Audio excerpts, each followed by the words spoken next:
wakizwa ngo ugire ibigutera isesemi n'ikizibakanwa ngo ubireke umenye ngo ikintu uracyafite urugendo. Ntabwo twaretse gusambana kuko twabuze abo dusambana nabo. Ko muri kundeba utampaye n'abandi bampa, unyimye najya n'ahandi, banyimye natanga n'amafaranga yanjye sinyagira, ariko kuko ndi munsi y'umusara sinshobora guhemukira Imana, sinshobora kubahemukira mwebwe. Bene data kababwira niba ndashobora kwiha agaciro kubona Imana yarabamaye ngo mumpabagarira imbere ninkora icyanza mbateye umwaku, sinshobora kubatera umwaku ngo ntere umwaka abana banyu namwe mbatera imyaka kubera ibyaha, sinshobora. Nzarinda Imana inyica. Birashoboka ko wabyirinda ntubikora kandi ukabaho. Mumvugire ngo amen. Kwirinda ibyaha birashoboka. Birashoboka. Nafashe icyemezo ngiye mama Fabrice kandi mbibutse ko nkirijwe muri karitsiye nabereye imindani. Kandi uyu munsi wa none nibwo nagakoze uburaya kuko biranyoroheye cyane. None se naretse uburaya kuko abagabo babuze n'uyu munsi barahari. Ariko kuko nafashe icyemezo nkabwira icyaha cy'uburaya nkakimenya sinzonya kugukora. Ndacyari umukristo. Ntabwo nakizwe kuko kanyanga zabuze. Zirahari. Uyu munsi nabwo ufite amafaranga nazinywera. Ndazibaza umunsi kundi muri alimentation. Iyo nangwaga yaguraga 15. Nizabagabo banguriraga 15 wisiki. Uyu munsi igeze kuri 85. Navugaga ko urukundo dukunda Imana rutubuza gukora ibibi. Mvuga ko kuba tudasambana tutabuza abo dusambana nabo. Tubuza n'abaduhera ubuntu. Twatanga n'amafaranga. Nicyo rero navugaga, hanyuma rero abantu bakataho akomba nyine kabafashije. Ubona barakakase. Byakiriye gute? Kageze hirya. Nkumva bwa mbere nagize ubwoba.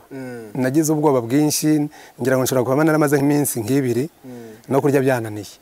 Numva mfite nk'isoni kuko katrendinze cyane, abantu bose banzi bari mu Rwanda, abatari mu Rwanda bose baramamagara. Batuwavuze ibiki? Bamwe bakabyakira, ariko abantu bumvaga nasabaga ko bareba video yose, hanyuma nyine baza kunyumva ko ibyo navugaga ari ukuri. Ariko kandi buri Imana n'igihomba. Yagiye ijye mu bantu benshi cyangwa se igira mu bantu benshi z'uryo bivuge, uri kuvuga uti ntabwo twabuze natwe abo dusambana nabo. Pastor ari ukuntu ibintu bisigaye bisohoka, abantu bakata akantu gato umuntu akumva nyine biri muri ako kantu gato gusa, ariko ababyibuka neza ni video yageze ahantu henshi. Umuntu utararebye ikiganiro cyatambutse warugarutse ku biki ugaragaza ko Imana namwe mutabuza abo musambana. Iriya kariya kantu ka trendinze cyane, karavuga ngo ntabwo twabuze abo dusambana nabo ariko kandi utampaye n'abandi bampa. So kubera iyo mpamvu rero ibyaha nabayemo ni nabyo njya nibandaho cyane kuko nzi ububi bwabyo. So rero ubwo nanjye iyo mvuga cyane mpangana cyane no kubuza abantu ibyaha nanyuzemo. Hanyuma ibyo ntanyuzemo hari abandi babinyuzemo, nabo Imana ikoresha mu bundi buryo kugira ngo babibuze abantu, ariko njya kenshi nibandeke kandi iyo mbigezeho nyine mfite ukuntu mbivuga nk'umuntu z'ububi bwabyo. Numvaga mu by'ukuri nzi neza ko urupfu rubaho kandi twese tuzapfa, ariko Pastor Theogene ntabwo numvaga uburyo yapfa nkurikije umurimo w'Imana yari gukora, nkurikije uburyo Imana yarimo hagurikije vuba, nkurikije ubutumwa yari afite mu gihe nk'iki ngiki. Numvaga nuko namukundaga, numvaga nyine atageze mu gihe cyo gupfa. Ko byakira biranga umunsi wose ngasenga, nkabura icyo nsenga, kurya birananira, kugira icyo nywa birananira. Mu by'ukuri nirwa nihebye, asa Imana Nyagasani noneho udukoze ibiki? Imana icyuye Theogene. Udukoze ibiki? Imana icyuye Theogene haryongeye Alphonse. Mfata umwanya wo gutekereza umunsi wose, bigeze mu masaha 12 mu masaha ari nk'amasaha agiye kuza, nicaye muri office yanjye, numva ijwi ry'Imana ryansanze kuko nibazaga byinshi kuva mu gitondo. Habaye kwiheba kuri wowe? Nibarije byinshi, nta kubeshye, nageze naho nibaza no ku Mana, numva ncitse intege, natenebukiwe. Bigeze n'umugora nicaye muri office, ijwi ry'Imana riransanga rirambwira ngo mwana wanjye Alphonse reka kwiheba, umugaragu wanjye Theogene niyo nshuti, nijye wamucyuye, nasaruye. Ariko umukozi w'Imana urupfu rutunguranye kandi nanone rubi ku mukozi w'Imana. umukozi w'Imana. Okay, none se Theo Deo ndakumva. Yesu Kristo ni umwana w'ikinege w'Imana, ni umwana w'ikinege w'Imana cyane, sibyo? yego. Yaje mu isi, ureba ko urupfu yapfuye. Bibiliya avuga ngo yapfuye urupfu rw'agashinyaguro, ngo yapfuye n'urupfu umuntu wese atakwifuza, sibyo? Ariko ntibyari byarangiye. Ariko urumva niba Imana yaremeye ko umwana wayo Yesu, umusore w'imyaka 33, Bogari, atarashaka, apfira ku musaraba, apfa urupfu rw'agashinyaguro yambitswe ubusa, yari yambitswe urubindo, reka mvuge urubindo, bamushyira ku karubanda ku misozi ahantu isi yose mwiteye abantu bose bamureba. Iyo Mana yemeye ko umwana wayo apfa muri ubwo buryo,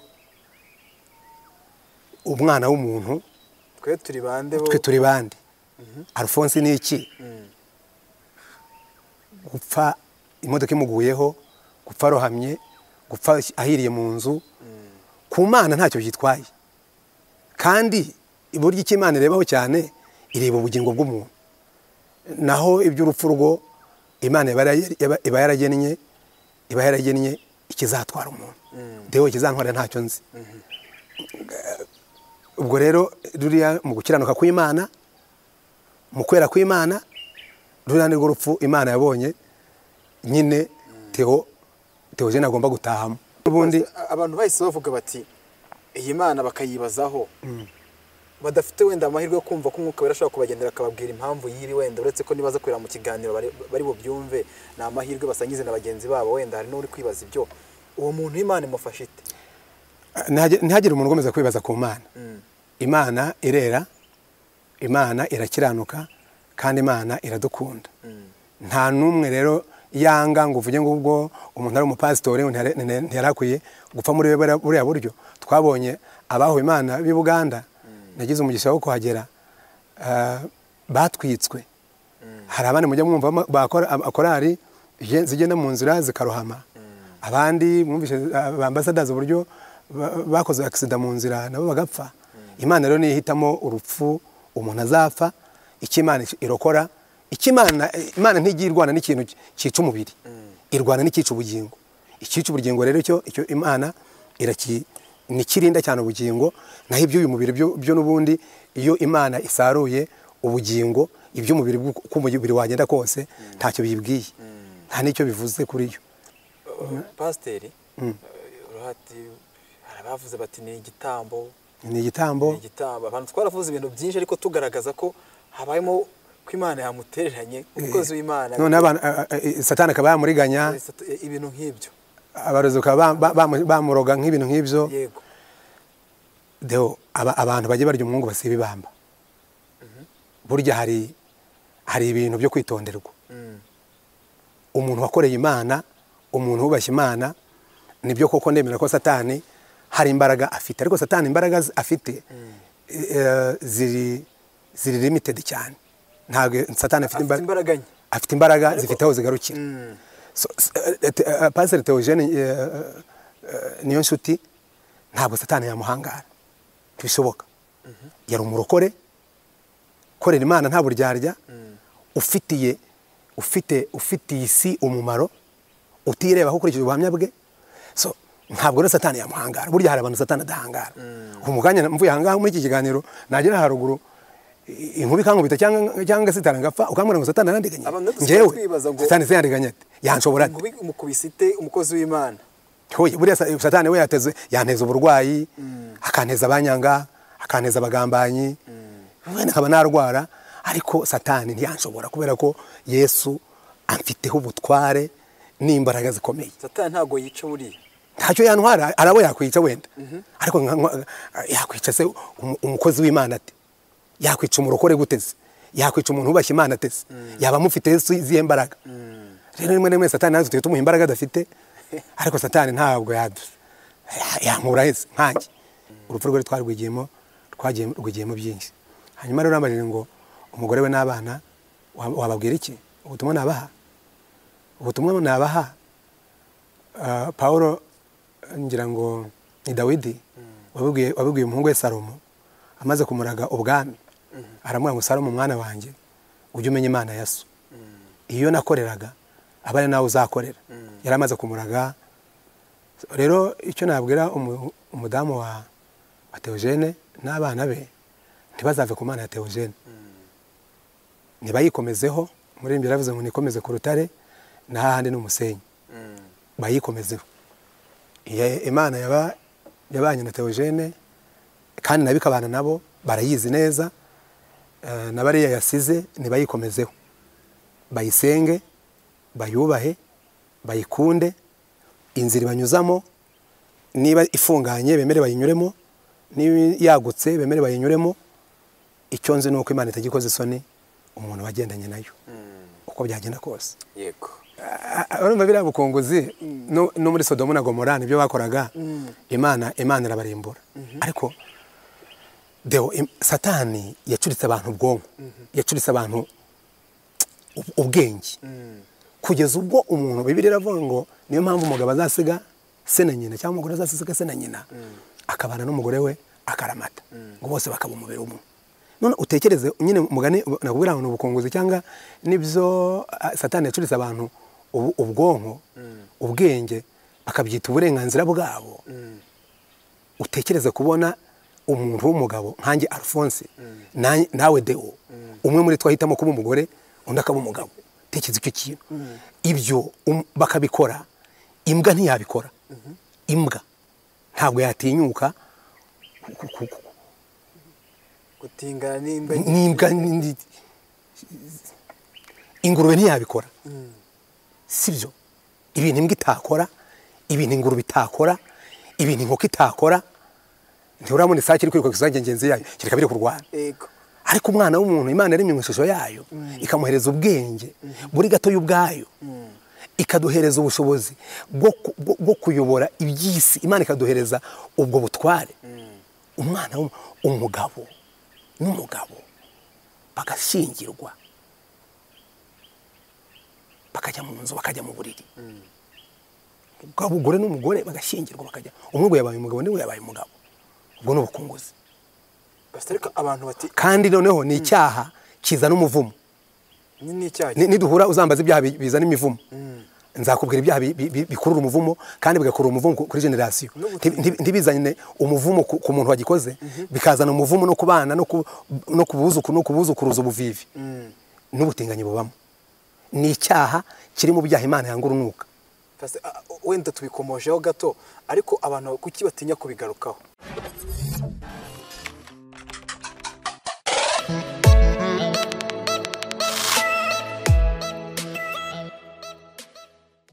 Yego, niyo Bugezabutumwa TV, tubahaye ikaze abari hirya no hino mu Rwanda no hanze yarwo. Reka twizere ko ubutumwa bwiza bukomeje kubageraho, nk'uko nyine niyo gahunda twihaye yo kogeza ubutumwa bwiza n'ivugabutumwa dukora tubikoreye ku uyu murongo wacu wa YouTube, niyo Bugezabutumwa TV. Niba rero ubwa mbere tubonye, tuguhaye ikaze. Niba umaze igihe unatureba, nizere kusangiza ubutumwa dutanga hano buri munsi mu nshuti zawe. Hano ndi kumwe na Pasiteri, twari tumaze iminsi tudahura. Ni Pasiteri kuva mu itorero Anglikani mu Rwanda, hano mu karere ka Rusizi. Pasiteri, muraho neza? Muraho neza. Murakomeye? Sashimwe. Ahimbazwe. Iminsi myinshi. Imyaka myinshi ahubwo. Buriya ntiduheruka kuganira birambuye umwaka ushize wa 2022. Ntabwo twaderukanye. Ariko turashima Imana. Ndabona nawe umeze neza. Meze neza, ndashima Imana. Ni Pastor Alphonse, harya irindi ni Nkurikiye Alphonse. Yes. Ubundi ibintu by'Imana kenshi tubanza kubirageza Imana, niyo mpamvu twabanza tukanasenga. Niba ntacyo byaba byinshi. Kadusenge. Mwami Imana yacu, turagushimira kubw'impano y'ubuntu y'ubuzima uduhaye. Tugushimiye kubw'umugisha uduhaye ukongera kugaruka ku Iyogezabutumwa TV kugira ngo twongere tuganire ibeshe izina ryawe cyubahiro. Turagusaba kugira ngo bane natwe, utuyoboze umwuka wawe wera, ntaba ari twe ahubwo izina ryawe rihimbazwe. Iki kiganiro tugiye gukora, uzakireba wese n'uzacyumva azumva ijwi ryawe, azumva icyo umubwira, kandi uzamukore ku mutima. Niko umugambi wawe umeze. Wifuza ko utuganiriza tukumva icyo twifuzaho, ibyo tubuza tukabireka, ibyo dutegereza tukabikora, ibyo tumenyesha tukabimenya. Bana natwe rero tuguha icyubahiro, tubisenze mu izina rya Yesu, amen. Amen, amen.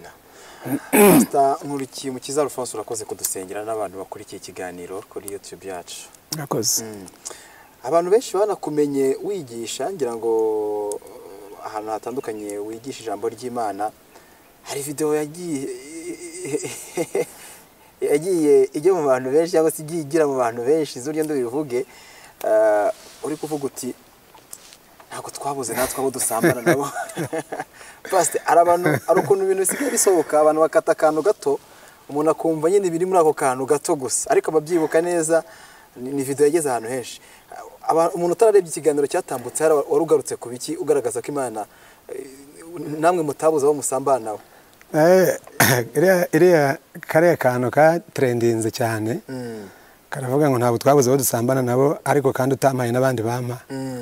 Nyine ni akantu kageze kure, ariko mu by'ukuri ni mu cyumweru cya mbere, mu cyumweru kibanziriza Noheli ya 2022, nabwirizaga ku rukundo rw'Imana, mbwira abantu ko urukundo rw'Imana, Imana idusaba idukunda, ikadusaba kuyikunda.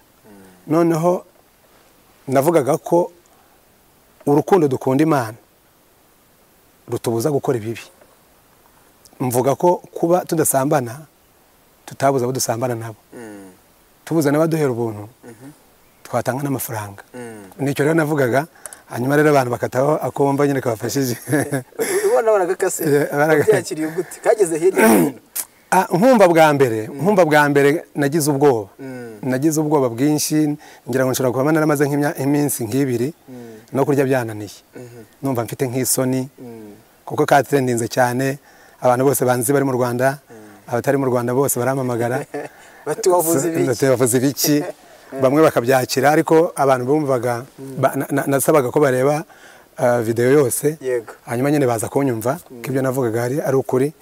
Ariko kandi buri Imana n'igihomba, buriya hari ibiterane byinshi nagiyemo, nakiriye telefone z'abantu benshi bampamagara mu madiyoseze y'Abangirikani, mu matorero atandukanye, bambwira bati vraiment uri umwe mu bavugabutumwa bagitinyuka icyaha ku mugaragaro. Ukuntu dusigaye bavuga ubutumwa basa naho baca hejuru, abandi bakivugira iby'imigisha. So nagiriyemo n'umugisha mwinshi mu zitanu henshi nagiye kubera kariya kantu, ariko mfite n'abantu benshi bangaye mbyakira nyine. Bakubwiraga bumvishe ikiganiro cyose ko nakoresha amagambo ntagomba gukoresha, ariko ibyo ngibyo ntabwo byambujije gukomeza umurimo w'Imana, ndanabishimira Imana cyane. Hariya wagaragazaga ko kuyoboka Imana cyangwa se gukurikira Imana ari ukwigomwa ibintu byinshi. Birashoboka se ko ari umuntu ushobora kujya muri ibyo bikamubuza kwegera Imana, Pastor? Kujya mu bintu by'ubusambanyi muri rusange, ko ari nacyo wagarukagaho. Birumvikana n'ubundi ibyaha byo icyo bikora, ibyaha byubaka urukuta hagati y'umuntu n'umuntu n'Imana, bikubuza connection, bikubuza ubusabane, bikubuza kubana n'Imana. Kubera iyo mpamvu rero iyo ukoze ibyaha, nyine ibyaha bikujyana mu mwijima, bikakuvana mu mucyo. Rero ibyaha byo nyine birumvikana, ni nabyo byatumye Adamu na Eva biruka mu ngobyi ya Edeni, mu bwiza bw'Imana. Ibyaha byo birumvikana bikuvana ku Mana, bigutandukanya n'Imana. Hari aho bihuriye n'ubuzima Pastor yaba yaraciyemo mbere yo gukizwa. Hari igihe Pastor Alphonse turi kumwe niwe mvuga, hari igihe umuntu wenda ashobora gutanga n'ubuhamya cyangwa se akabwiriza ijambo, ukabivuga nk'uko wabivuze unatsindagira cyane, kugira ngo wenda n'ubirimo yumve ko bishoboka ko ashobora kugaruka akagarukira Imana, kandi atari uko yabuze n'ibimujyana wenda kunywa inzoga, gusambana, ariko akavuga akazibukira, akavuga ati umurimo wanjye nukuramya no guhimbaza Imana. Deo ngewe nkunda umupira w'amaguru, urabizi, sinzi niba ujya namana kuri stade ngiye kureba umupira, ariko kubera ko nkunda umupira w'amaguru hari ibintu ngereranya n'umupira. Mu ikipe y'umupira w'amaguru habamo abakinnyi 11, habamo abo bita bataka, habamo abakina hagati mu kibuga, habamo abakina inyuma, harimo n'umuzamu. Buriya rero buri muntu wese ujya mu kibuga aba afite umwanya yize gukinamo kandi akinamo neza. Nanjye rero nk'umuvugabutumwa njya nigereranya ntyo, hari nkizwa ntarakizwa, hari ibyaha nakoraga cyane cyane nk'ibyaha by'ubusambanyi, nk'ibyaha by'ubusinzi, nk'ibyaha by'ubugome, byo kugirira abantu nabi, gutukana ndetse n'ibindi. Iby'ubusambo byo nibye gakeya baramfata, sinabitindaho, sinabitindamo cyane cyane ko natenyaga no wamfunga, n'ubundi ariko sinabuzwe kujya mfungwa kubwo impamvu zigiye zitandukanye, ko nibwo kandi nk'igihe bigize bamfunga nagiye mu kabari ngwatiriza muntu, bukeye baramfata, bamfashe rero wari wanyweye byeri nanyweye inzoga none ngwatiriza irangamuntu, bukeye rero baramfata mu kwabo baramfunga, ariko ntabwo nibye cyane kubera ko natenyaga bamfunga. So kubera iyo mpamvu rero ibyaha nabayemo ni nabyo njya nibandaho cyane kuko nzi ububi bwabyo. yego So rero ubwo nanjye iyo mvuga cyane mpangana cyane no kubuza abantu ibyaha nanyuzemo, hanyuma ibyo ntanyuzemo hari abandi babinyuzemo nabo Imana ikoresha mu bundi buryo kugira ngo babibuze abantu, ariko njya kenshi nibandike kandi iyo mbigezeho nyine mfite ukuntu mbivuga nk'umuntu uzi ububi bwabyo. ni bwa butumwa wa mugani ni Sawuli wabaye Pawulo. Yego Sawuli wabaye Pawulo, yarenganye ubwoko bw'Imana cyane, ariko mugani ni ibintu byiza. Ubwo n'abadukurikiye nakari gaciyemo ni ijero jambo ni Pasiteri Nkurikiye Umukiza Alphonse warivuze, ariko abantu bagize gutya bakata akantu gato, bamwe babyumva uko bitari, ariko ubigarutseho urakoze cyane. Hanyuma muri iyi minsi Pasiteri ngira ngo hari ibintu byinshi biba bihari, ariko tugaruke cyane ku mukozi w'Imana wa Theogene ko kwitaba Imana. Ngira ngo heruka no mu karere ka Rusizi niba ntibeshye, mbere ko kwitaba Imana yarari ku itorero hano kurangirikani mu karere ka Rusizi, hari igiterane gikomeye, ntabwo nibuka intego neza, ariko mwari mwaramutumiye mwivuga butumwe hakoreye abantu benshi bahawe umugisha, ariko twaramubuze yitabye Imana. Ngira ngo amakuru mwarayamenye. Amakuru nkuru y'injanga umugongo twarayimenye y'urupfu rw'umukozi w'Imana kandi umuvandimwe wacu Pasiteri Niyonshuti Theogene. Ngira ngo nabyumvise kwa gatanu mu gitondo kare nka saa moya, nkuko none nanabivuze ku Kiriyo i Kigali. Nari mvuye muri siporo, hanyuma mwabashije kugera ku Kiriyo mu rugo. Twagezeyo, nagezeyo kwa kabiri, ntabwo nashoboye kugera mu rugo iwe, ariko twahuriye ku rusengero rwa ADPR Nyarugenge ejo bundi kwa kabiri, ndetse n'ejo turi ku munsi wo kumusezero bwa nyuma. So nyere ni inkuru yakabona nayimenye mu gitondo kwa mbere saa moya mvuye muri siporo. Ngeze mu rugo ndeba kuri telefone, mpurira nyine n'izo nkuru, mbona n'izo nkuru mu binyamakuru, kuri Facebook, kuri status, ku mbuga nkoranyambaga zitandukanye. Numva bitashoboka. Numvaga mu by'ukuri nzi neza ko urupfu rubaho kandi twese tuzapfa, ariko Pasiteri Theogene ntabwo numvaga uburyo yapfa nkurikije umurimo w'Imana yari gukora, nkurikije uburyo Imana yarimo hagurukije vuba, nkurikije ubutumwa yari afite mu gihe nk'iki ngiki. Numvaga nuko namukundaga, numvaga nyine atageze mu gihe cyo gupfa. Kubyakira biranga, umunsi wose ngasenga, nkabura icyo nsenga, kurya birananira, kugira icyo nywa birananira. Mu by'ukuri nirirwa nihebye, asa Imana Nyagasani, noneho udukoze ibiki, Imana icyuye Theogene, udukoze ibiki, Imana icyuye Theogene, haryongeye Alphonse. Mfata umwanya wo gutekereza umunsi wose, bigeze mu masaha 12, mu masaha ari nk'amasaha agiye kuza, nicaye muri ofisi yanjye, numva ijwi ry'Imana ryansanze, kuko nibazaga byinshi kuva mu gitondo. Habaye kwiheba kuri wowe? Nibajije byinshi, nta kubeshye, nageze naho nibaza no ku Mana, numva ncitse intege, natentebukiwe. Bigeze nimugora nicaye muri ofisi, ijwi ry'Imana riransanga, rirambwira ngo mwana wanjye Alphonse, reka kwiheba, umugaragu wanjye Theogene Niyonshuti ninjye wamucyuye, nasaruye. Gusarura? Humura, niko ijwi ryambwiye. Nasaruye, humura. Ijwi ry'Imana ryaragusanze? Ryansanga mu mugoroba nyine nka saa 12 n'igice, nicaye muri ofisi, muri ya confusion niriwemo kuva mu gitondo. ijwi ry'Imana riransanga rimbwiye ngo Alphonse humura komera umugaragu wanjye namucyuye ndasaruye okay numva okay ndabyakiriye maze kubyakira ariko ntangira kumva ngaruwemo imbaraga ngaruwemo n'ibyishimo kuko Imana yari yamucyuye kandi umugaragu wayo nta kindi cyo kuburana nayo ariko numva muri ofisi yanjye harimo isaha iyi nini yo ku kibambasi noneho mbona wa mwuka umbwiye ko wa mwuka w'Imana umbwiye ko Theogene ari Imana yamucyuye mera nkaho ngize intege nkeya negamira intebe none ngiye kubona mbona ya saha iri muri ofisi yanjye igiye nko muri saa sita none mbona umwuka arambwira ngo reba isaha uko ifite urabona ifite tuyita imikuki tuzenguruka inshinge zo mu isaha eshatu harimo akagufi harimo akarekare harimo akagufi n'agakurikiyeho n'akandi karekare kabara amasegonda kihuta none iyo saha imera nkaho igiye muri saa sita none numva nk'ijwi rimbwira ngo umuntu apfa bigenze bitya iyo imirimo Imana yakugeneye gukora ku isi iyo misiyo yawe irangije urushinge rugera iyo iby'Imana yakugeneye kugukoresha misiyo y'Imana kuri wowe iyo irangiye urwo rushinge rugera iyo iby'Imana yagennye kugukorera birangiye urwo rushinge rugera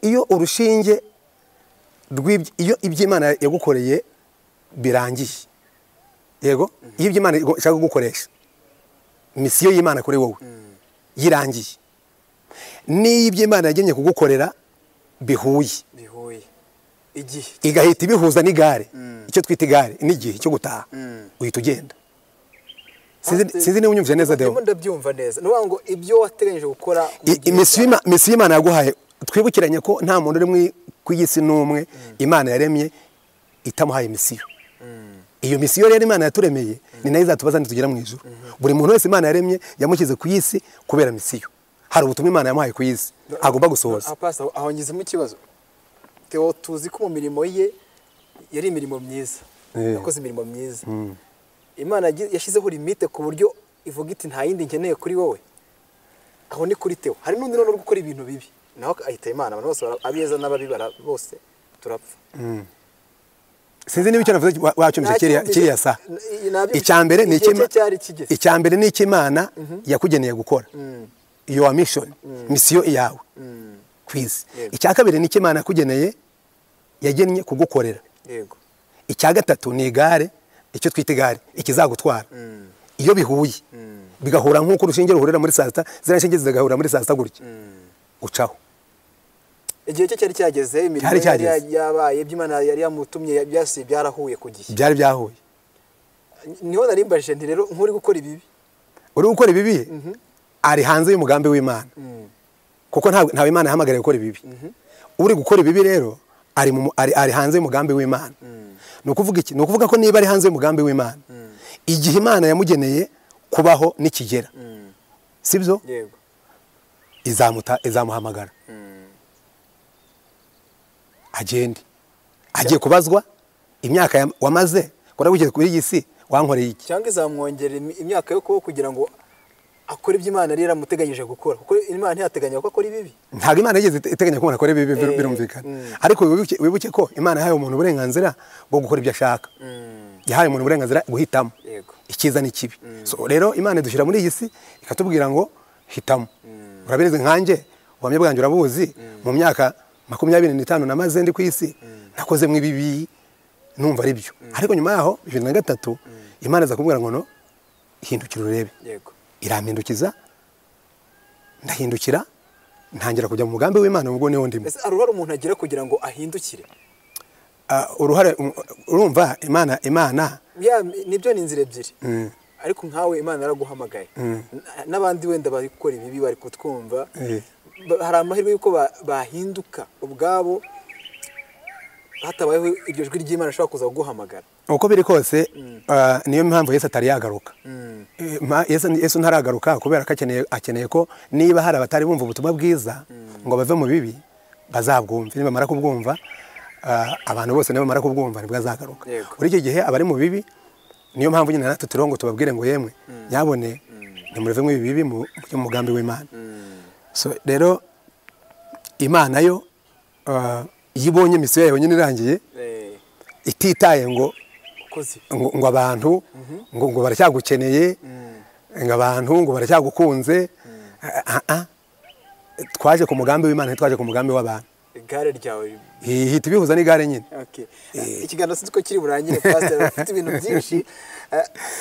Mise nibaza umuvugabutumwa Theo, umukozi w'Imana Pastor Theo akimara kwita Imana, abahanzi b'abaririmbiza twita izisi, abaririmbi z'Imana, abavugabutumwa, umuntu wikorera umufuka ku muhanda, abantu bose bari bamuzi, babashije kumumenya, barababaye. Bamwe bati ese iyi Mana idahaye Theo igihe kinini cyo kurya ko byari rimaze kumuha, bate se Imana yishe umuntu urupfu rutunguranye uyikorera?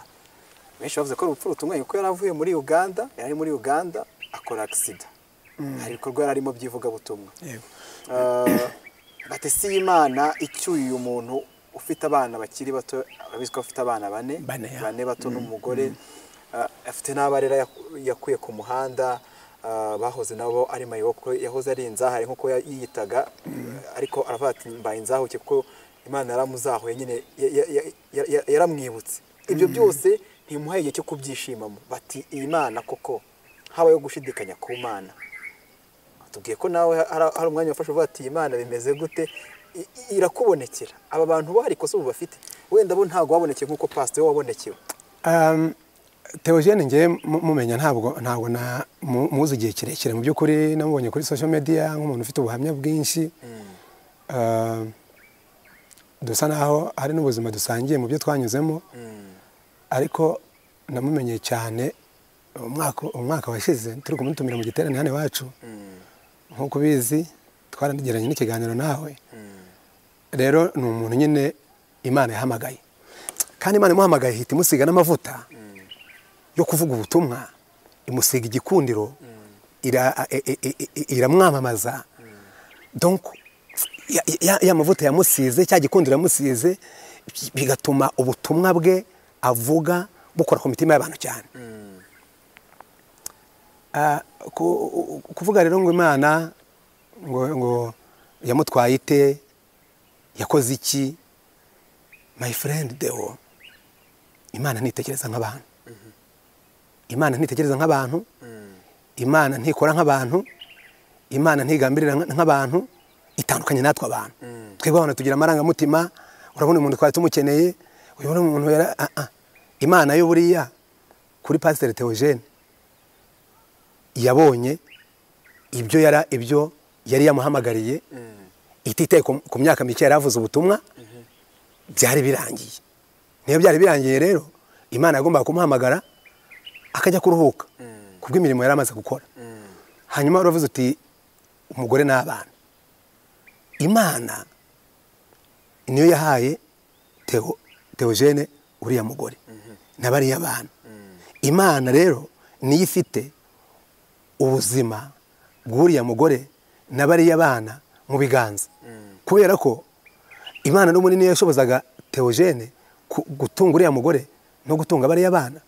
Imana itamushoboje n'ubundi ntabwo yari kubashobora. Imana rero yamushoboje, Bibiliya ivuga ngo ukuboko k'Uwiteka ntikwaheze ngo ananirwe gukiza, sibyo? Amatwi ye ntiyapfuye ngo ananirwe kumva.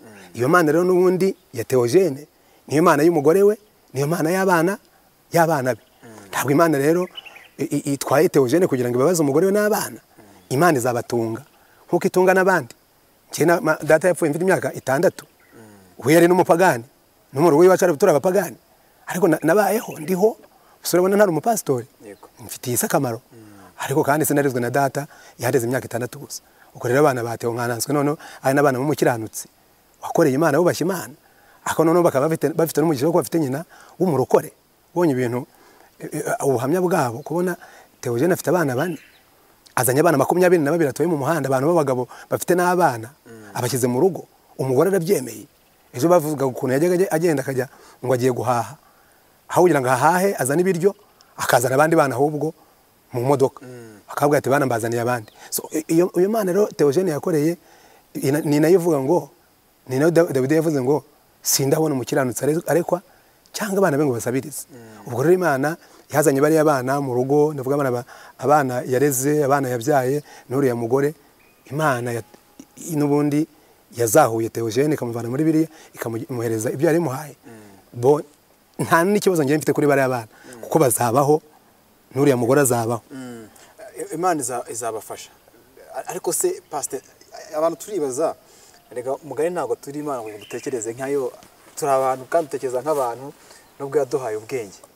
Ariko se umukozi w'Imana nka Theo cyangwa n'undi wakoreye Imana tuzi ko nyine igihe kizabaho, uretse Eliya na Enoki twumva ko bagiye mu ijuru ku magare mu kabera badapfuye, abandi inzira itugeza mu bundi bugingo kuba byizera no urupfu. Ariko umukozi w'Imana urupfu rutunguranye kandi nanone rubi ku mukozi w'Imana. Okay, none se Theo Deo ndakumva Yesu Kristo ni umwana w'ikinege w'Imana. Ni umwana w'ikinege w'Imana cyane, sibyo? Yego. Yaje mu isi, ureba ko urupfu yapfuye. Bibiliya avuga ngo yapfuye urupfu rw'agashinyaguro, ngo yapfuye n'urupfu umuntu wese atakwifuza, sibyo? Ariko ni byari byarana. Ariko urumva niba Imana yaremeye ko umwana wayo Yesu, umusore w'imyaka 33 Bogari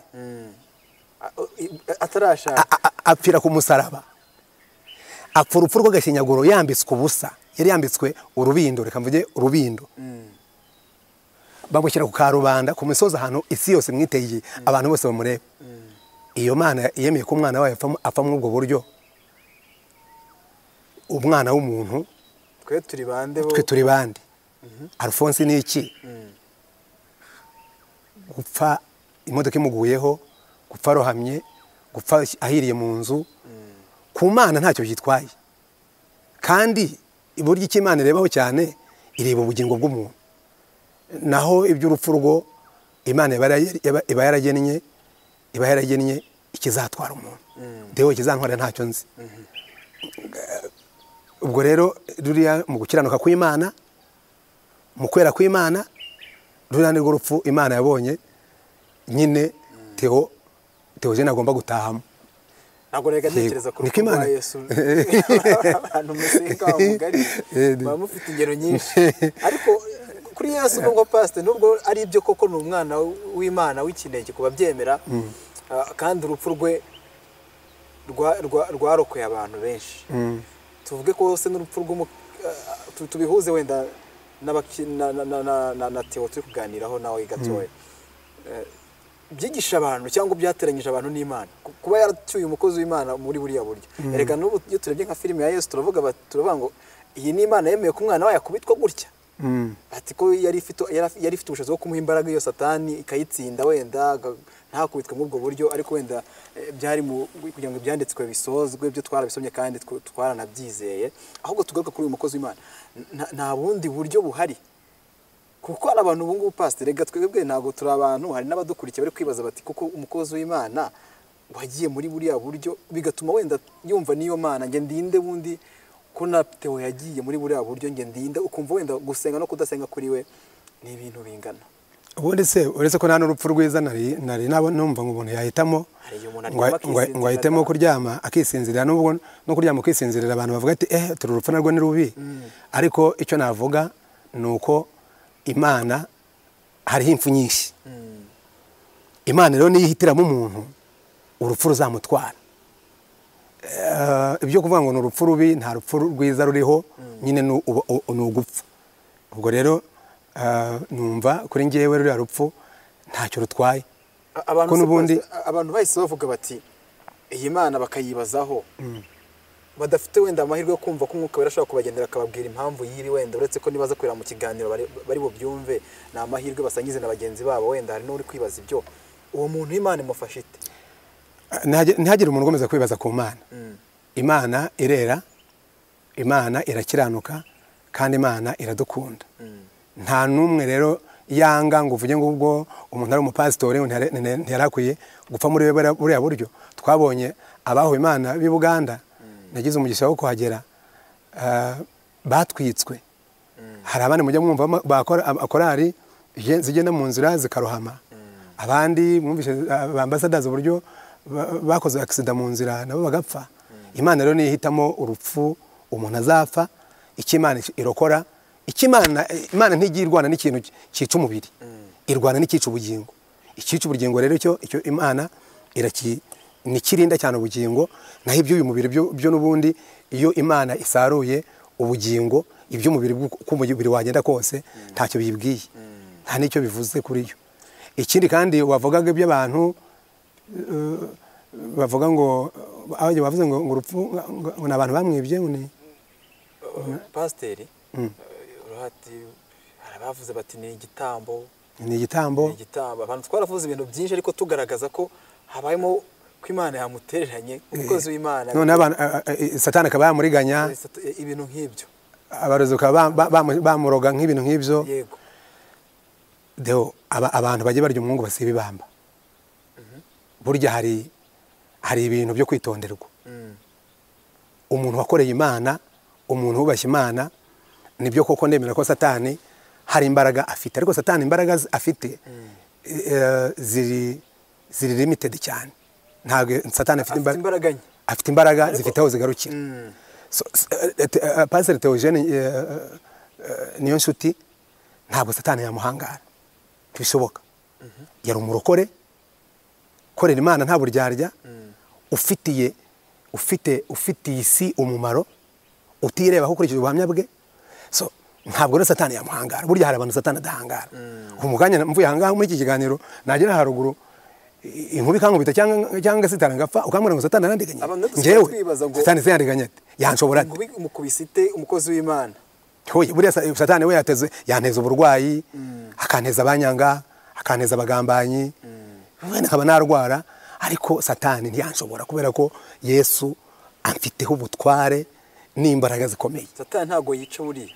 Ntacyo yantwara, arabo yakwica wenda. Ariko yakwica se umukozi w'Imana ate?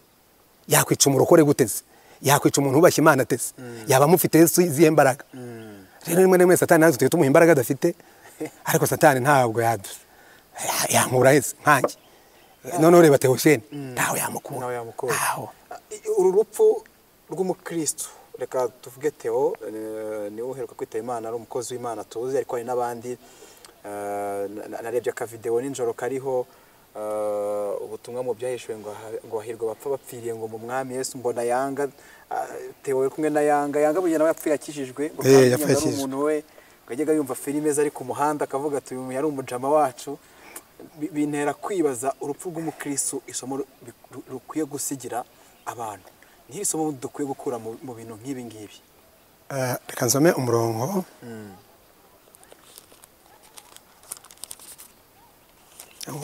muri Yobu igice cya 16, muri Zaburi 116 umurongo wa 15. Haravuga Zaburi 116 umurongo wa 15, urupfu rw'abakunzi be ni urw'igiciro cyinshi mu maso y'Uwiteka. Urupfu rw'abakunzi be ni urw'igiciro cyinshi mu maso y'Uwiteka. Tegeza kumva Imana ivuga ngo urupfu rw'umukiranutsi rw'umukunzi wanjye kuri nge ni igiciro. Sibyo? Ariko abantu ntabwo tubyumva, kuko iyo umuntu apfuye akeshi turarira. Biraza kuba iby'igiciro gute? Burya twe turezwa n'amarangamutima yacu, cyane kandi turera dukurikije ibyo umuntu yaratumariye. Ariko nkuko nigeze mbikubwira ko Imana yo ni inyungu. Na Paulo yarabivuze. Paulo yaravuze ngo kubaho kuri nge ni inyungu, ariko kandi napfuye ni inyungu. Ubwo rero burya Imana yo kandi burya Deo, burya Imana ni umugabo utajya uhomba na rimwe. Imana ntigihomba. Abantu bazi ngo buriya Theogene ubwo yapfuye Imana yahombye. Ntabwo Imana yahombye. Imana yungutse mu byo yayimukoresheje, ariko Imana ntihombye kubera ko yari yamuhaye, yamusize amavuta aracyafite, irasiga n'abandi. Avuga tumo barasigaye turacyahari, ariko irasiga n'abandi bakore umurimo yasize atakoze, kuko ntabyo tuzarangiza. ni ibintu biba bigoye kubyumva umugani ngo kugira ngo iguhombe yaguhombya ariko ntabwo Imana igihomba ntabwo igihomba n'umugabo utajyahomba abantu yagiye afasha cyangwa se umukozi w'Imana ubwa butumwa bafite ntabwo waburangiranye nawe tuvuge ko hari ibindi Imana yateguye wenda bizaza mu izina ry'umukristo nyuma yo kurangiza urugendo rwe. My friend, hari igihe umuntu abaho akavuga ubutumwa na nyuma ye agasiga ijwi rye rigasigara ku isi nubwo yaba yapfuye. Imirimo ya Theogene yakoze ndatekereza ko imirimo yakoze igiye gusigara yirangira kurusha we magambo yavugaga, kuko utekereze abo yabwirije ubutumwa bonyine abo yabwirije ubutumwa barahari, barasigaye, basigaranye ako gakiza. Iyo ni imirimo isigaye kuri iyi si izasigara ivuga. Bariya abantu yafashaga narababonaga ejo barenze 20 mangahe baga mu rugo rwe basigaye bavuga. Rero mu by'ukuri Theogene yarapfuye, twaramushyinguye, ariko imirimo asize igiye gusigara ivuga, igiye gusigara ivuga ubutumwa, igiye gusigara ikiza abantu, igiye gusigara ubwami bw'Imana bwaguka. Niyo mpamvu nabwo Imana n'igihombo. Ni umuntu mwanakoranye umurimo w'ivugabutumwa, nigeze mbigarukaho kare ko yari ageze hano mu karere ka Rusizi, niho turi no twakora ikiganiro cyacu uyu munsi kuyogezabutumwa. Ariko se urahumuriza gute abantu bari kwibaza ku mugore we, bari kwibaza ku bana be bakiri bato, kuri babandi yakuye ku muhanda yafashaga? Nibyo koko ntabwo agiye, ariko ugarutse uvuga uti n'ubutumwa bwe buzakomeza buvuge na nyuma yiwe.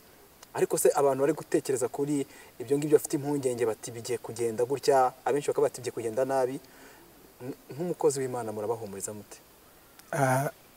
Reka mbanze mvuge ko Pastor Theogene urupfu rwe ubwacu rwaratwigishije. Ngewe naribazaga ngo hari ubundi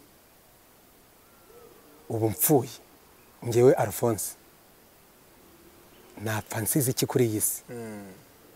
Hari abantu bariho kubera ko nabayeho,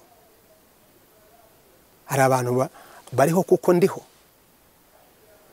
Ese ni iki nakora nubwo ntakora ibyo Pastor Theogene yakoze, ngakora ibyanjye kuko ntakora iby'undi? Ni gute nabikora nanjye nkazagenda nibura mvuga ngo ndagiye misiyo yanjye kuri iyi si? Urupfu rwe rwigiyemo byinshi.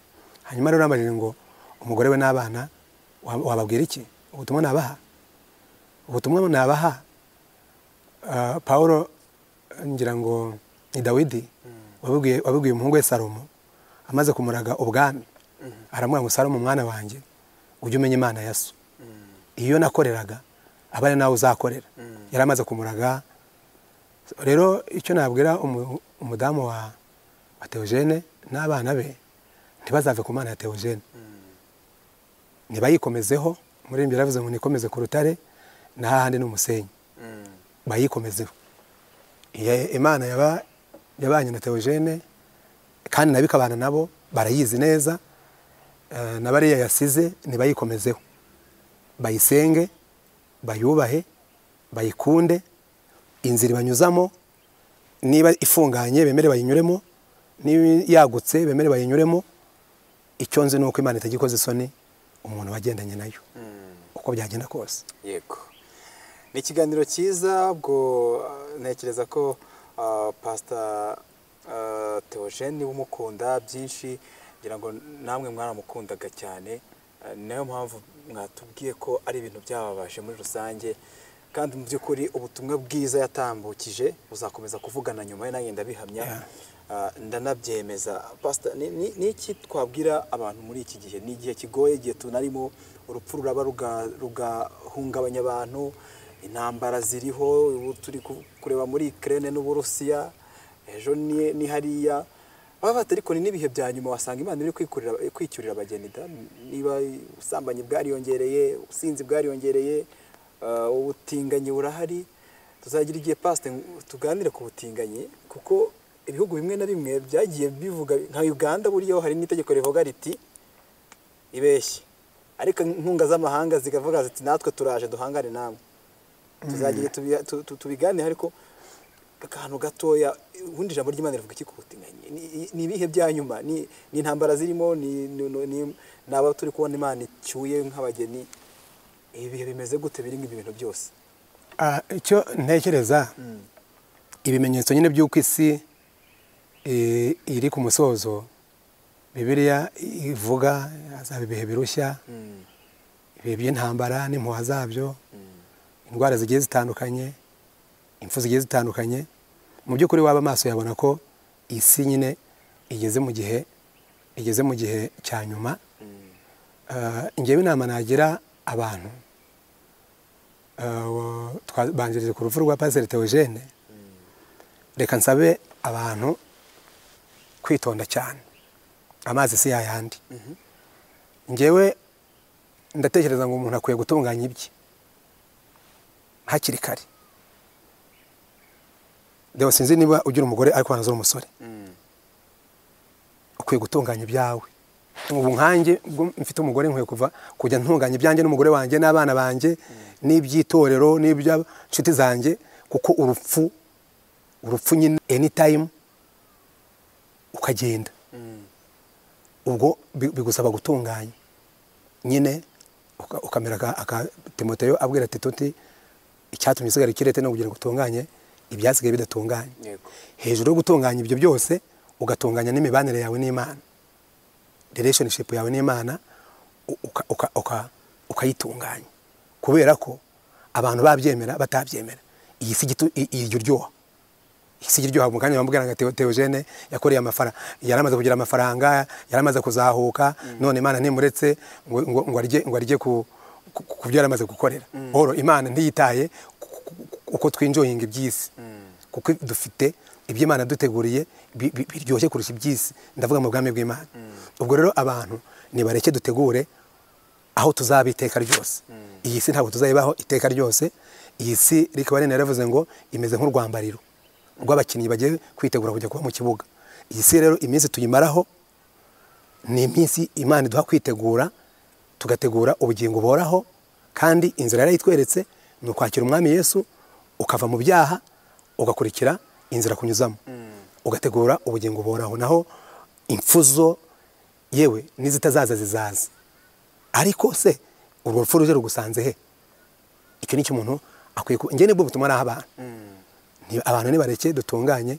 inzira y'Uwiteka twiyunge n'Imana dusaba Imana imbabazi aho tutagenze neza twakire Yesu Kristo umwami n'umukiza dukore ibyo Imana ishaka tube mu nzira itujyana mu ijuru naho iby'isi byo biryoshye biryana isi iraryoshye abantu ntago dushaka kuyivamo none se ubundi ki anani tari wacu iyi si iwacu byanga byakunda niyo wagira imyaka 1000 umunsi umwe buzira ntibuke umunsi umwe buzacya ntibwire ugomba kumenya ko uzataha ariko se ugiye hari inzira ebyiri hari inzira ya Gehinomu y'abanyabyaha bakoreye Satani n'ababaye mu nzu y'Imana biyoberanye abo ngabo babikiwe kuzashya byiteka umuriro utazima witeka sibyo hanyuma abemeye Imana bakemera no yatumye Yesu Kristo ko yapfiriye ibyaha byabo bakemera kwatura ibyaha byabo bakabireka bakaba mu Kristo batiyoberanye bagakorera Imana nta buryarya abo ngabo Bibiliya iravuga ngo Yesu agiye kujya mu ijuru aravuga ngo nuko ngiye kubategurira ahanyu kugira ngo aho nzajya namwe muzajyeyo ubwo rero aho ngaho Yesu yagiye kudutegurira avuga ngo hari amazu menshi niho tuzajya tukabiteka ryose na Bibiliya avuga ngo iby'amaso yacu atarareba iby'amatwi yacu atariyumva ibyo tutatwatekereza nibyo Imana yabikiye abayikunda ubwo rero nicyo kintu nabwira abantu isi koko imeze nkaho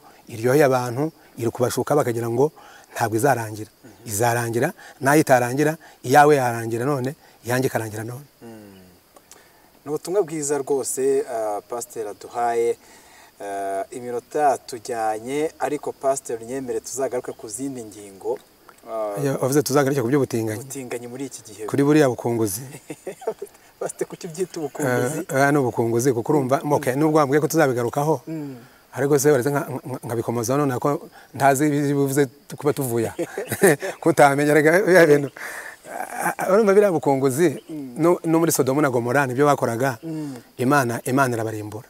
Ariko deo Satani yacuritse abantu ubwonko, yacuritse abantu ubwenge, kugeza ubwo umuntu Bibiliya iravuga ngo niyo mpamvu umugabo azasiga se na nyina cyangwa umugore azasiga se na nyina akabana n'umugore we akaramata, ngo bose bakaba umubiri umwe.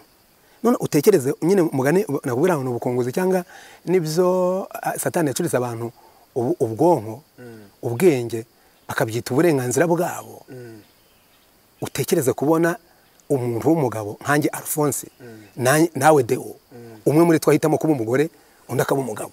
Tekereza icyo kintu, ibyo bakabikora, imbwa ntiyabikora.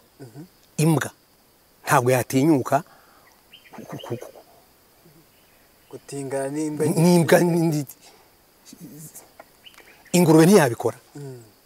Sibyo ibintu imbwa itakora, ibintu ingurube itakora, ibintu inkoko itakora. Ntiuramune isake iri kwiruka ku isake ngenzi yayo kireka biri kurwana. Ariko umwana w'umuntu Imana yaremye mu ishusho yayo, ikamuhereza ubwenge buri gato y'ubwayo, ikaduhereza ubushobozi bwo kuyobora iby'isi. Imana ikaduhereza ubwo butware. Umwana umugabo n'umugabo bagashyingirwa, bakajya mu nzu, bakajya mu buriri. Umugore n'umugore bagashyingirwa, bakajya, umwe ngo yabaye umugabo n'uwo yabaye umugabo. Ubwo ni ubukunguzi. Abantu bati kandi noneho ni icyaha kizana umuvumo. Ni icyaha niduhura uzambaza ibyaha bizana imivumo. Nzakubwira ibyaha bikurura umuvumo kandi bigakurura umuvumo kuri generation. Ntibizanye umuvumo ku muntu wagikoze, bikazana umuvumo no kubana no kubuzukuruza ubuvivi n'ubutinganyi bubamo. Ni icyaha kiri mu byaha Imana yanga urunuka. Wenda tubikomojeho gato, ariko abantu kuki batinya kubigarukaho? N'ibihugu bimwe na bimwe bigatinya gufata umwanzuro bivuga bati ibi ntabwo byemewe, cyangwa bigatinya kugaragaza aho bihagaze. Urumva bareba impamvu abatinya kugaragaza aho bihagaze, akenshi ni n'Abanyafurika nta n'uwabarenganya. Bareba abazungu impamvu babishyigikira ni politike zabo, kandi urabona ko mu by'ukuri n'ubundi ubukristo bw'abazungu bwarapfuye. Ntabwo ari bose, hari abagihagaze munsi y'umusaraba, ariko abenshi bavuye ku Mana. Abanyepolitiki bo ntibabarenganya, babari mu nyungu zabo. None baza ngo kuki hari abatinya kubivuga ku mugaragaro. Ibihugu bya Afurika ibyinshi birakennye, ibihugu bya Afurika ibyinshi birakennye, ntibyishoboye. Birafashwa na Amerika, birafashwa n'Abanyaburayi. Bakavuga rero umuntu reka avuga ati nituramuka tukiza ku mugaragaro ko tudashyigikiye ubutinganyi, imfashanyo barazifunga. Wabonye byabaye ku Bagande ejo bundi, visa bazifunze, imfashanyo bazifunze. Buriya kiriya gihugu kigiye gusafaringa, ariko n'ubu cyasafaringa Imana irahari izabashyigikira. Ariko rero hari abatinya bakavuga ati reka duceceke ntitugaragaze aho duhagaze, kugira ngo nyine za nkunga zacu, ya mibanire y'abicu na bariya bazungu, nubwo tutabyemera ku mutima, ariko reka tureke kubivuga, turebe ko nyine twakomeza kubona za nkunga n'ibiki byose. Uyu munsi ngira ngo niyo mpamvu nta zindi nyungu zindi babifitemo. Uyu munsi hari imbuga nkoranyambaga, hari amasheni akomeye. Nge mperuka ko nta filime kuri Netflix mperuka kureba itariho ubutinganyi. Bafite uburyo bundi bwo kubyamaza. Generation murabavuga butumwa, murababyeyi bacu muri bakuru kuri twe, ariko murabona bitazagirwamo uruhare wenda n'iryo terambere mu mbuga nkoranyambaga bakabyiga, ubundi kugira ngo umubyeyi unadukurikiye kuri iki kiganiro abashe kurinda umwana y'ibintu wita ibyaha bikurura umuvumo birimo n'ubutinganyi, bizoroha? Ntabwo bizoroha, kubera ko abantu bafite uriya mwuka mubi w'ubutinganyi bafite ibihugu bikomeye bashyigikiye, bafite amafaranga menshi, noneho bashyize imbaraga ku byamamaza. Bafite imbaraga za politiki zibari mu bitugu ziri kubashorera. Birumvikana rero barafatirana abantu bamwe n'ubukene, baraza gufatirana urubyiruko rwo mu iyi minsi. Urabona abana bo mu iyi minsi bari kuri social media, abana bo mu iyi minsi abenshi nta kazi bafite, bararangaye. Kubashukisha amafaranga ukabibinjizamo bizoroha, ariko ndagira ngo mbabwire ko ibi byose byabayeho kera. Twewe icyambere dukomeze twizera Imana, ntabwo ikibi kizigera kiganza ikiza icyo cyo ntigishoboka kandi ijambo ry'Imana ntirigera ricika intege rero icyo nabwira ababyeyi icyo nabwira itorero icyo nabwira abanyarwanda n'abandi baneze amatwi kuyogeza butumwa TV icyambere nibaze twegera Imana ijambo ry'Imana riruzuye ikimana tutegeka tugikore ikimana itubuza tukireke ikimana itumenyesha tukimenye iri ni ijambo ry'Imana hanyuma urubyiruko baze mu rusengero ariko kandi n'abataza mu rusengero tunabasange ababyeyi bazana abana mu nsengero kuko niba tabazana abana mu nsengero isi zabigisha ubwo rero icyo navuga ndahamagarira itorero kugira ngo ubwo Satani yashyize imbaraga mu kugusha abantu natwe dushyira imbaraga abantu b'itorero ntibave mu matiku tuve mu matiku tuve mu zindi nyungu zindi dufungure Bibiliya tubwirize abantu ubutumwa dusange abantu tubabwiriza ubutumwa ntamya ndashidikanya ko Imana izadushyigikira iriya myuka mibi ntabwo izaganza ijambo ry'Imana. Yego ni byinshi tuzaganiraho reka uyu munsi tugarukira aha ngaha nagira ngo tunagaruke kuri Theo mwakoze kutubwira byinshi kuri we umukozi w'Imana utubwiye ku bintu tuzagarukaho bindi bizana umuvumo cyane ibyaha ariko hari naho biri kujya gusengera mbona rwose banze gusezeranya umukobwa ngo baratwite nabyo byatumye nibaza icyo ijambo ry'Imana ribivugaho abandi bati umuntu yihaniye ku karubanda aratashye mu rugo umugabo aramukubise ati wavugaga ibiki kandi we ku mutima warejejwe n'ibintu byinshi ngira ngo mwakwibutsa abakurikiye yogeza butumwa TV aho muteranira kugira ngo wenda hari n'igihe muba mwigishije bajye bahagera ubundi niba batabonye kwigeza butumwa TV ariko munyemerere neza imbere yabo abarebye ikiganiro ko muzaza ibyo bintu tukabigarukaho ahubwo dore kamaze nkubwire rero nshuti yanjye yego urabona ko nawe iminsi myinshi tuba tumaze tutabonana bandarabonye ibintu byinshi tuba twarisha akazi kurumva tuba dufite byinshi byo kuvuga nk'iyo topic uzanye y'abagore y'abantu bashyingirwa batwite n'abandi n'ibindi twavuga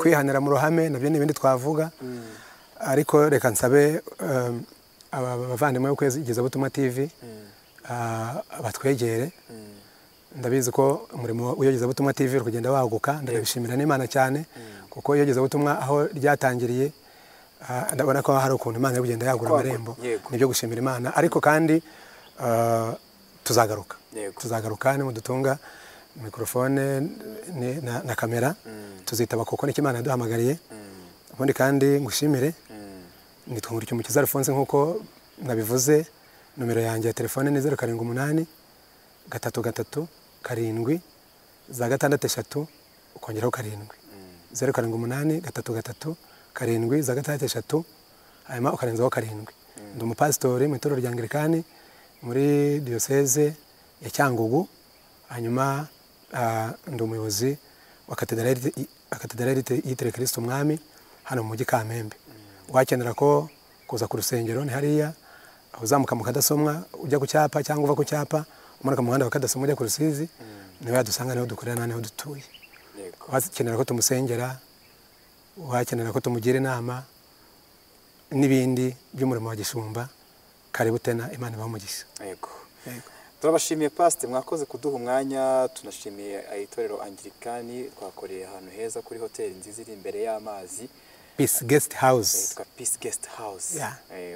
Ubundi Imana itwigisha no gukora kuko ihesha umugisha imirimo y'ibiganza byacu.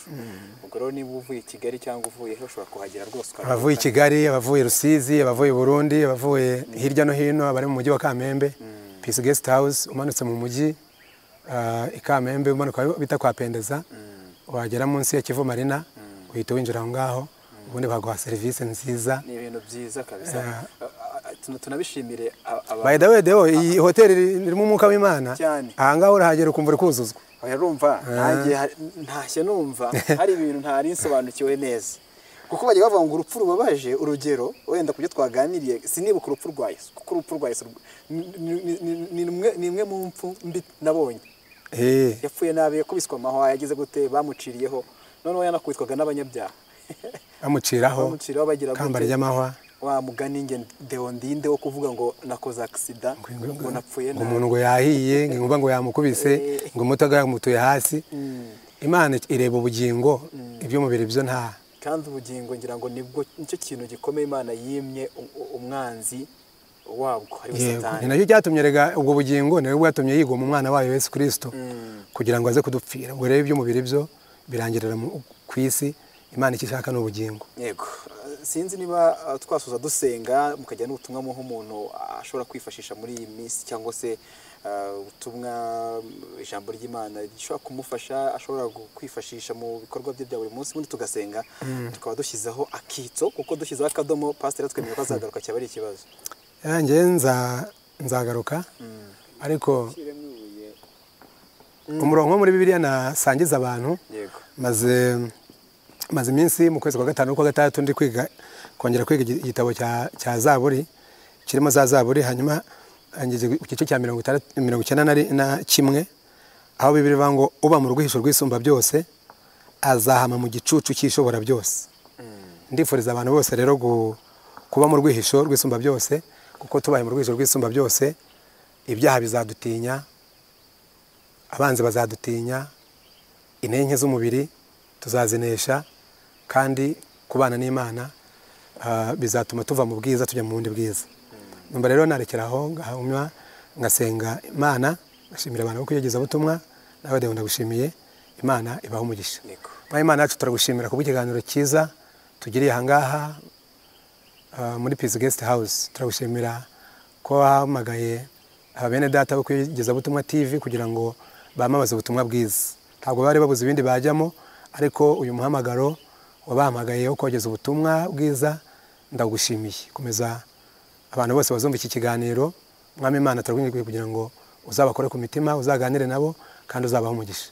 Kandi turakwinginze kugira ngo iyi channel nayo uyihe umugisha, abantu bazajya bayikurikira, abantu bazajya gukurikira ibiganiro byayo, ujye uganda nabo kandi ukomeze ubahaguruka ubwije nuko bukeye, ihishurirwa bafite ukomeze uryagure.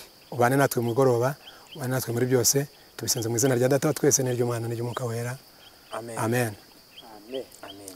Thank you.